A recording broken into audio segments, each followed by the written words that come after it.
औज़ुबिल्लाहि मिनश्शैतानिर्रजीम बिस्मिल्लाहिर्रहमानिर्रहीम।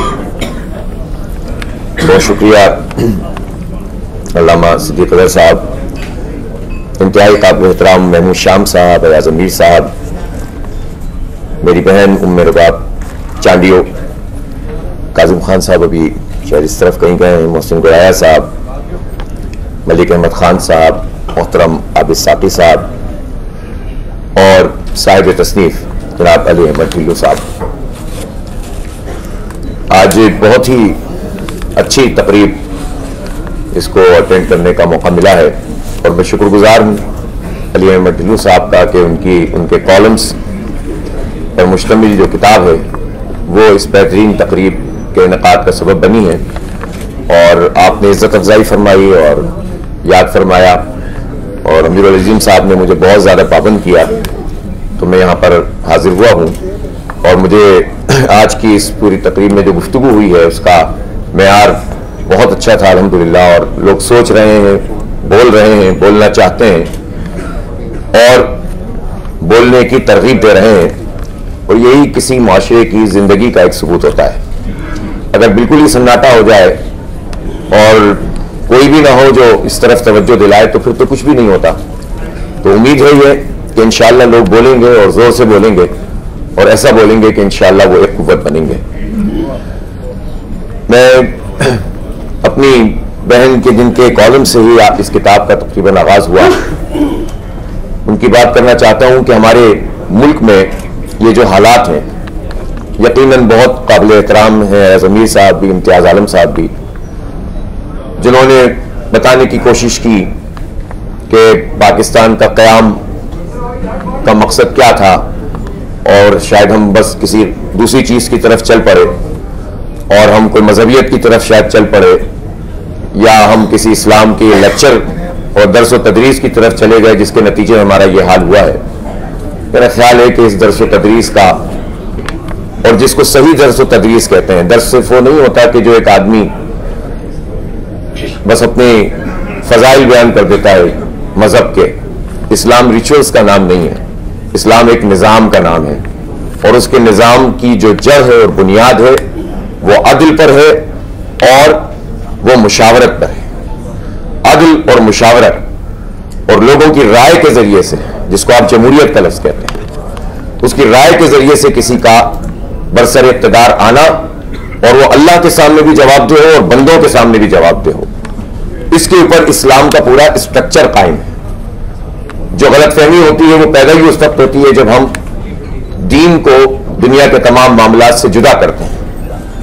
दीन आदिल और इंसाफ की बुनियाद पर कायम होता है और वो एक सिस्टम है, वो महज इबादत या वाज़ो नसीहत का नाम नहीं।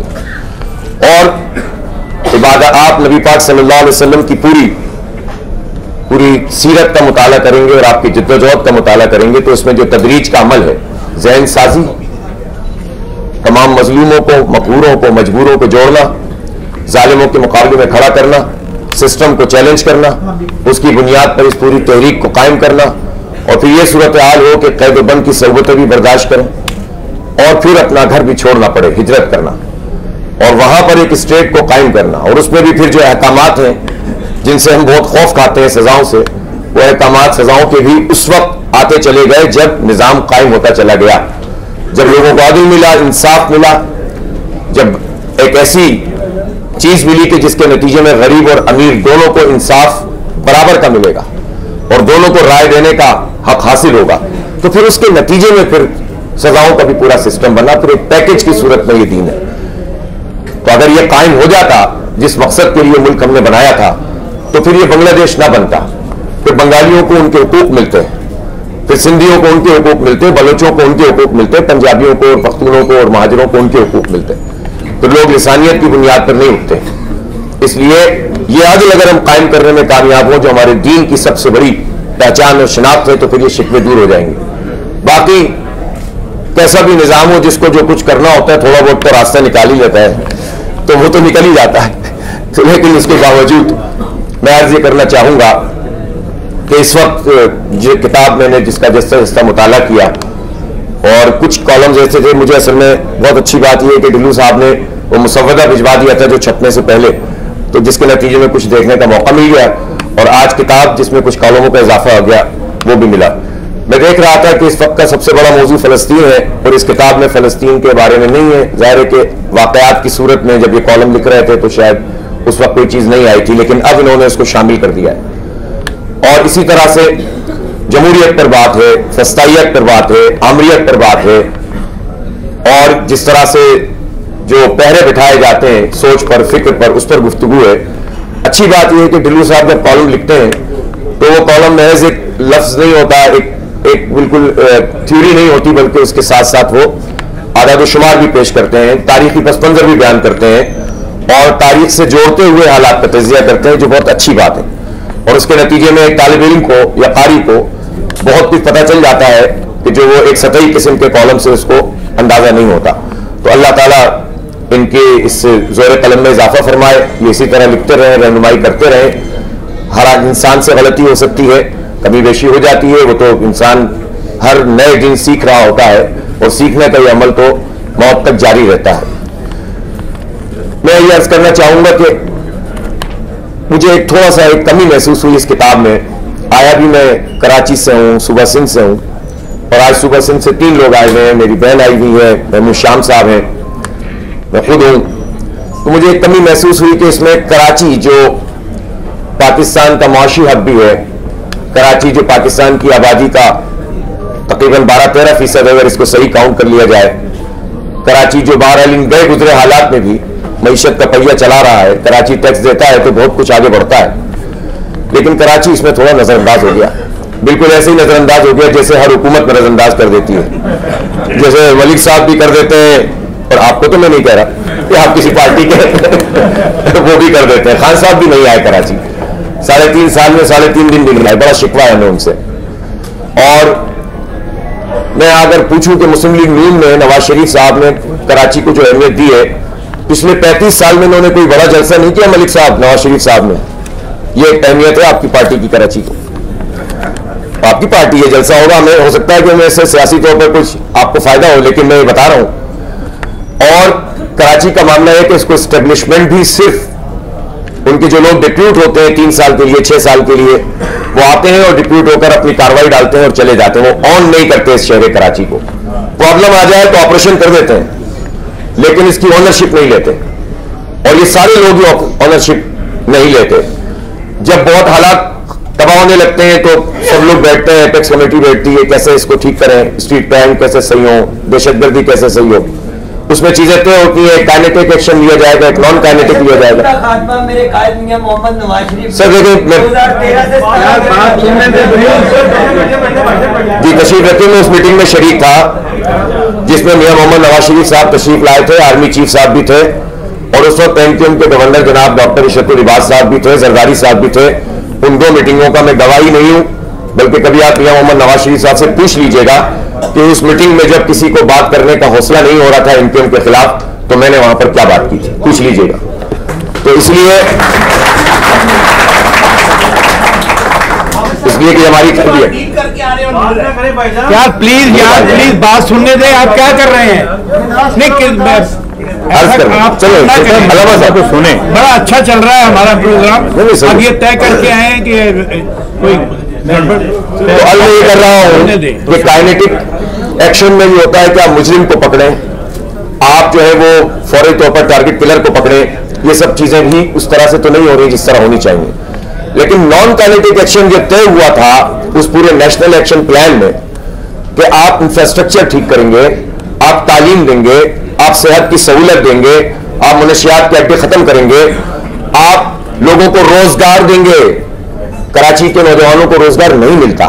कराची के नौजवानों के लिए 3.5 करोड़ की आबादी में सिर्फ 2 जनरल यूनिवर्सिटियां हैं और बहुत बड़ा ड्रॉप आउट रेशियो इस शहर कराची में जो सबसे पढ़ा लिखा शहर समझा जाता है। बतदरीज सरकारी तालीमी इदारे और निजाम तबाह हो चुका है। पूरे सिंध का जो हाल है सब जानते हैं इस बात को। तो करप्शन और लूट मार और सब नाक के नीचे एस्टेब्लिशमेंट के होता है। एक आर्मी चीफ साहब तशरीफ लाए और उन्होंने कहा कि हम ये कर देंगे, यहां पर ये नहीं होता, हम कराची को ठीक कर देंगे और दहशतगर्दी खत्म कर देंगे। वो साहब नहीं है, दूसरे साहब तशरीफ लाए, उन्होंने कहा सिस्टम को पकड़ लेंगे। मैं इंतजार कर रहा हूं कि सिस्टम के जो ताकतवर तरीन लोग इस वक्त भी मौजूद हैं इनमें से किसी एक को भी आप पकड़ लें, फिर जब आप पकड़ने लगते हैं तो आप कहते हैं कि वसी तर कौमी मफाद में हमें ऐसे लोगों की जरूरत पड़ेगी जब हुकूमत बनानी होगी, लिहाजा हम इन वडेरों और जागीरदारों को जो पार्टियों में 15-15 साल इख्तिदार में रहने वाले उनको नहीं पकड़ सकते। आपका वसीतर कौमी मफाद इस पूरे मुल्क को बहुत नुकसान पहुंचा रहा है। इसलिए हम ये समझते हैं कि जमहूरी कदरों को फरोग मिलना चाहिए। जमहूरियत की बात देखें बहुत लोग करते हैं, जब कोई मातूब होता है तो वो एक तरह से बोलता है, जब वो महबूब होता है तो दूसरी तरह से हो जाता है। और हमारे यहां मसला ये है कि महबूब कब मातूब हो जाए और मातूब कब महबूब हो जाए हमें पता ही नहीं चलता। अब 4 दफा के बाद भी तशरीफ ला लिया साहब तो उनको ये समझ में आना चाहिए कि 1 साल से अगर तो ऐसा हो भी गया जैसा कि दिखाया जा रहा है, अगर तो ऐसा हो भी गया तो साल भर की कहानी नहीं होगी इस दफा भी। इसलिए इस विशेष साइकिल में हम कब तक रहेंगे, कब तक हमारा ये निजाम बर्बाद होता रहेगा। जमहूरियत की चंद बुनियादें हैं ना, जमहूरी जमातें, चले आप छोड़े एस्टेब्लिशमेंट को, डिक्टेटर तो डिक्टेटर होते हैं, लेकिन जो जमातें होती हैं उनकी पार्टियों में जमहूरियत अगर नहीं हो तो वो जमहूरियत को क्या फरोग देंगी। खानदान पे पार्टी चले, विरासत पे पार्टी चले, वसीयत पे पार्टी चले, और क्या मिस्टर और क्या मौलाना, माशाल्लाह पूरा खानदान अकोमोडेट हो जाता है। इसको कहते हैं जमहूरियत की बालादस्ती के लिए काम कर रहे हैं। और जिसमें खानदान का मसला नहीं है वहां 1 मैन आर्मी वो चलाए और एक इनका पार्टी इलेक्शन कराए, उसमें तबीयत साफ हो गई। तो भाई हमसे थोड़ी सी दरअसल तदरीस ले लें, हम बता देंगे जमहूरियत किसे कहते हैं। इस वक्त भी हमारे किसी न किसी इलाके में किसी शूरा का, किसी फला का, किसी का इंतखाब हो रहा होता है, पता भी नहीं चलता। तो जमहूरियत तो सबसे पहले जब आएगी जब पार्टियों के अंदर जमहूरियत होगी। 50 साल काम करने वाला एक पार्टी का बेहतरीन आदमी, उसको वजारत तो मिल सकती है, उसको चेयरमैन सेनेटशिप मिलकर और अगली दफा नहीं भी मिल सकती जब सबका इत्तेफाक हो रहा हो, लेकिन वो पार्टी का सरबराह नहीं बन सकता। लेकिन बख्तावर साहिबा का पैदा होने वाला बच्चा आका होगा, 50 साल काम करने वाला गुलाम होगा। ये जमहूरियत है आपकी, यही हाल इन लोगों का है। तो इसलिए जमहूरियत को सबसे पहले पार्टी में जमहूरियत। दूसरी बात, जमहूरियत की 2 नसरी हैं। एक है तलबा यूनियन, उसके इलेक्शन, प्रॉपर इलेक्शन। कोई पार्टी तलबा यूनियन के इलेक्शन नहीं कराती। ये गिलानी साहब जब 2008 में वज़ीर आज़म बने, उन्होंने पहला ऐलान किया कि हम तलबा यूनियन के इलेक्शन कराएंगे। 2008 से आज 2023 तो आ गया। 1984 में हम डिक्टेटर की बात कर रहे हैं, उसने पाबंदी लगाई थी ना ज़ियाउल हक ने। सबसे बड़ी तहरीक तो इस्लामी जमीयत तलबा ने चलाई थी, कोड़े भी खाए थे। और उसके बाद जो इतने जमहूरी लोग हैं, सिर्फ 1989 में एक पंजाब में तलबा यूनियन का इलेक्शन हुआ। तो आप सोचें 84 से लेकर आज 16 और 23, 39 साल में इस मुल्क में इतनी जमहूरी हुकूमतें आई और तलबा यूनियन के इलेक्शन नहीं करवाए। शर्म का मुकाम है, डूब मरने का मुकाम है। दूसरी बात, इसकी दूसरी नर्सरी है लोकल बॉडीज, उसकी इंपावरमेंट और उसके इलेक्शन। जब तक लोकल बॉडीज की इंपावरमेंट नहीं होगी, उसको इख्तियारात मुंतकिल नहीं होंगे और इलेक्शन वहां पर प्रॉपर तरीके से नहीं होंगे, आप जमहूरियत को और नई लीडरशिप को ग्रो नहीं कर सकते। वडेरों की और जागीरदारों की और सरमायादारों की बुनियाद पर पार्टियां और हुकूमतें तो आप चला सकते हैं, ग्रास रूट लेवल की लीडरशिप ऊपर नहीं उठा सकते। लेकिन आप मुझे बताइएगा, ये जमहूरियत की चैंपियन जमातें होती हैं, उन्हें जमहूरियत उस वक्त याद आती है जब उनकी हुकूमत चली जाती है। तो वो बताएं कि जब अपनी हुकूमत में होते हैं तो क्यों नहीं कराते इलेक्शन? कभी कोर्ट कहता है तो कराते हैं, कभी कोई डिक्टेटर आता है तो कराता है। यानी जो अफसोस की बात ये नहीं है कि डिक्टेटर तो करा देते हैं लोकल बॉडीज के इलेक्शन, उनके अपने मसले होते हैं, उनको एक नई पार्टी बनानी होती है, लेकिन वो करा देते हैं और जमहूरी जमातें नहीं कराती। हमारे सूबा सिंध में जो इलेक्शन हुआ अभी है, रो के लड़ के कोर्ट में जाके इन्होंने कराया। 2008 से 2013 तक नहीं कराया इन्होंने और एमपीएम ने मिलकर, पीपल्स पार्टी ने। फिर 13 में कानून बना, वो 15 में जाकर इलेक्शन हुआ लोकल बॉडीज का। फिर जब उसकी मुद्दत खत्म हुई 2020 में, तो उसके बाद से लेकर 2.5 साल तक नहीं हुआ। लड़ के हमने इलेक्शन करवाया, तो जब अनाउंस करवाया तो 4 मरतबा उसको मुलतवी करवाया। फिर जाके हुआ तो उस पर शब खून मार दिया, उसका सारा मैंडेट ले लिया। मुझे इसमें कमी लगी, आपका सिर्फ एक कॉलम है इस पर, वो भी जरा अधूरा अधूरा सा लगा। ये बहुत बड़ा शबखून था जमहूरियत का, ये ट्रेंड सेटर था। कराची का इलेक्शन जिस तरह का हुआ है, ऐसा ही इलेक्शन अगर पाकिस्तान का होने जा रहा है तो क्या इलेक्शन होगा ये? आप पहले से नतीजा बता दीजिए, नंबर बता दीजिए, हम तस्लीम करते हैं, कौन का पैसा लग जाएगा। तो आपने, लेकिन मैं चाहता था कि आप लिखें और आइंदा लिखेंगे इंशाल्लाह, और लिखें इस शहर का मुकदमा, इस शहर नापुरसा का मुकदमा कि जिसको कोई ऑन नहीं करता। अर्ज ये है कि जिनको मैंडेट मिलता है, जाहिर है कि वो वडेरों के हाथों इस मैंडेट को बेचते रहे। जमहूरियत में अगर तीसरी कोई चीज हो सकती है तो वो मजदूर अंजुमने हैं, उनको आप पूरा इख्तियार दें, ताकत दें, और उनको भी ठीक भी रखें, ये ना हो कि वो पपेट ऑर्गेनाइजेशन बन जाए। फिर उसके बाद जागीरदाराना और सरमायादाराना निजाम में और समाज में आप तवक्को रखते हैं कि जमहूरी कदरें पनप सकती हैं। पाकिस्तान बनने के बाद हमारे यहां ये लैंड रिफॉर्म्स नहीं हो सकी और जागीरदारी और वडेरा शाही उसी तरह मौजूद है। अब आप मुझे बताइए, ये जो इलेक्टेबल की सियासत होती है, ये जो वडेरों और जागीरदारों की, ये क्या होता है? इसका फिनोमिना क्या है? हमारे सिंध में हम इस बात को बहुत अच्छी तरह जानते हैं। छोटे से गांव का एक जो वडेरा होता है, अच्छा, जब आप फौज पर बात करते हैं, एस्टेब्लिशमेंट पे बात करते हैं, जागीरदार पे बात करते हैं, सरमायादार पे बात करते हैं, जब आप जो है वडेरे पे बात करते हैं, तो इसका मतलब ये नहीं होता कि इंडिविजुअली सारे गलत होते हैं। इसमें इंडिविजुअल बुनियादों पर बहुत अच्छे अच्छे लोग भी होते हैं, लेकिन ये एक सिस्टम है जिस सिस्टम में एक फौकियत, तफव्वुक उनको हासिल हो जाता है। छोटा वडेरे की बाजुकात हैसियत किसी शहर के, हमारे यहां मरला नहीं 10 कहलाता है, 120 गज या 10 मरले होता है, उस मकान की वर्क भी नहीं होती उसकी, लेकिन उसकी समाजी हैसियत नाउजुबिल्लाह खुदा की होती है। वो फैसले करता है, वो लड़वाता है, वो सुलह करवाता है, वो बंद करवाता है, वो छुड़वाता है। ये छोटा वडेरा बड़े वडेरे के साथ एसोसिएटेड होता है। वो वडेरा, जो बड़ा वडेरा है, वो इस पूरे निजाम में एक जूनियर पार्टनर के तौर पर काम करता है, और ये जूनियर पार्टनर जब मिलकर फैसला करते हैं तो एक पार्टी मजबूत हो जाती है। ये सब उठकर अगर किसी के कहने पर दूसरी जगह चले जाए तो दूसरी पार्टी मजबूत हो जाती है। बाज़ औक़ात पार्टियां चूंकि लंबे अरसे तक रहती हैं तो वडेरों पर और छोटे बड़े वडेरों पर अपने असरात को ज्यादा बढ़ा लेती है, और ये असरात में सिर्फ वडेरों को नहीं बढ़ाती, सिस्टम चलाने वाली मुख्तदिरा पे भी बढ़ा लेती हैं, जिसके नतीजे में वो जरूरत बन जाती हैं। लेकिन असल में उन पार्टियों की कोई हैसियत होती नहीं है सिवाय इसके कि वडेरा शाही निजाम।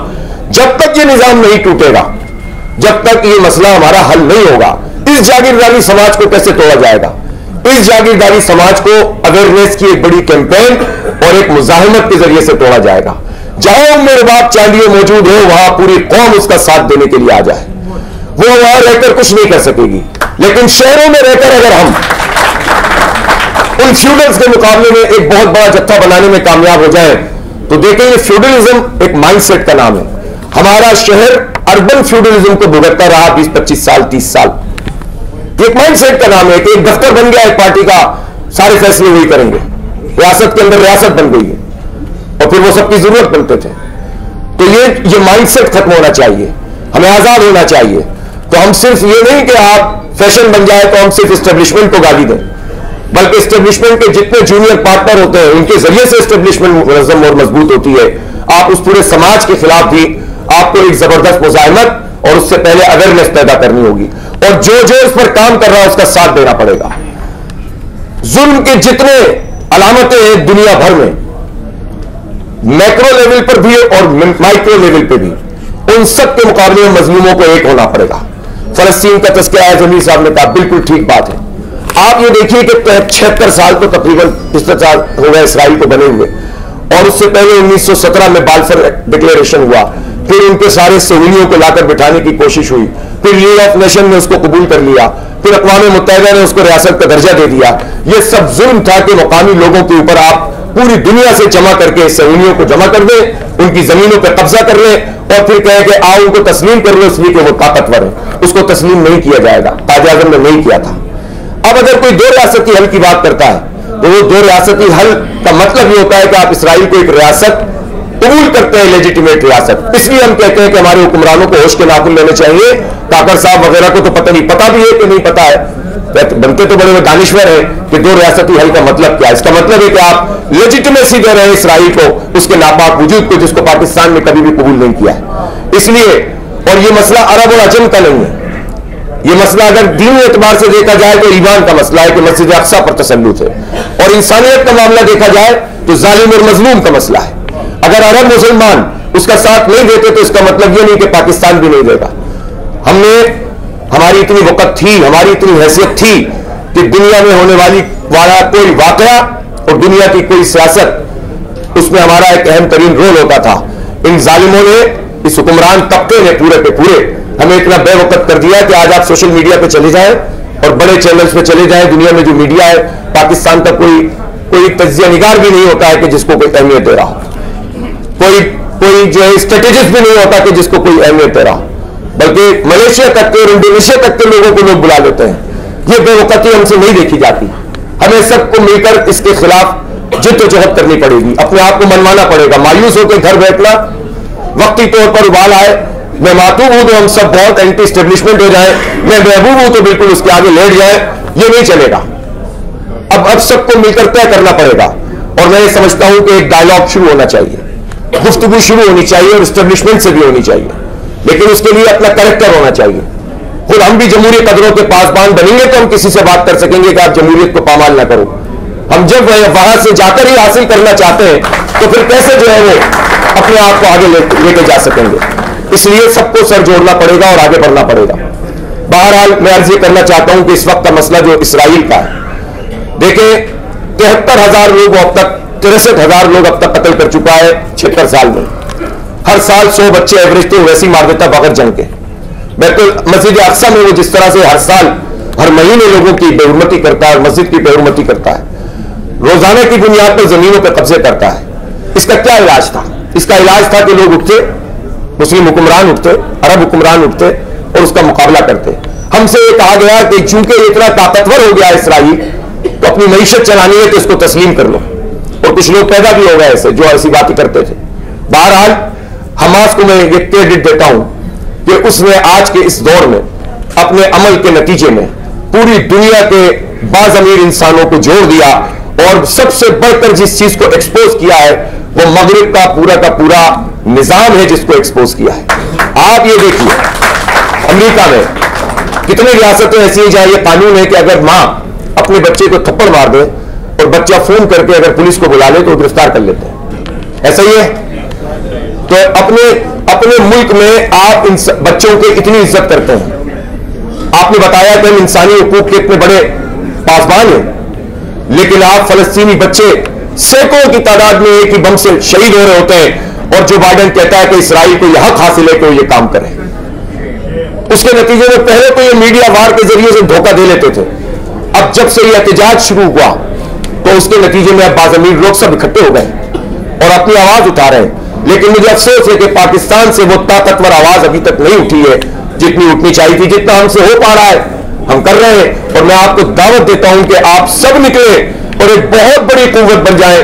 इसका इंपैक्ट आएगा इंशाअल्लाह ताला। अल्लाह ताला इंसानों के इज्तिमा को ज़ाया नहीं जाने देता।